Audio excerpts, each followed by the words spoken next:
Lumabas sa isang survey na mas maraming Pilipino ang nasiyahan at kontento sa naging performance ng prosecution team kumpara sa defense team. Si Bien Manalo sa report.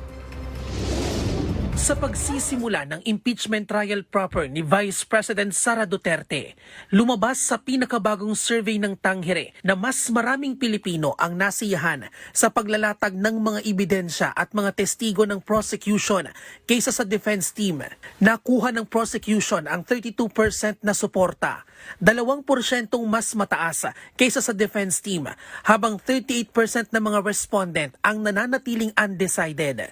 Sa mga sumagot sa survey, 35% ang nagpakilalang Duterte supporters, 38% ang sumusuporta sa administrasyon at 27% naman ang walang pinapanigan. Pinakamarami sa mga participant ay mula sa Mindanao at Northern Luzon na may 23%. Mayorya naman ng mga Pilipino ang kontento sa performance ni Senador Chis Escudero bilang presiding officer ng paglilitis, habang 25% lang ang hindi satisfied na pawang mga Duterte supporter.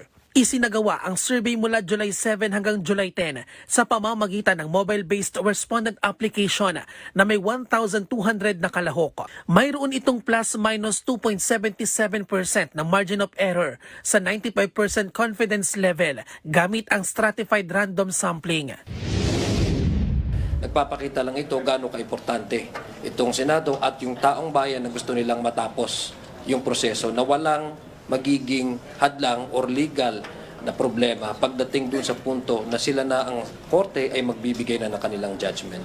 Samantala, muli namang iginiit ng Malacanang na hindi sila makikisawsaw sa paggulong ng impeachment trial. Sa ngayon po, katulad ng sinabi natin, ang Pangulo po ay hindi makikialam kung ano ang proseso na ginagawa sa Senado. Nasa pamumuno na po yan ng Senado kung paano po nila ito mapapabilis. Para sa totoong balita sa Bagong Pilipinas, Bien Manalo para sa 13 sa tanghali ng Congress TV.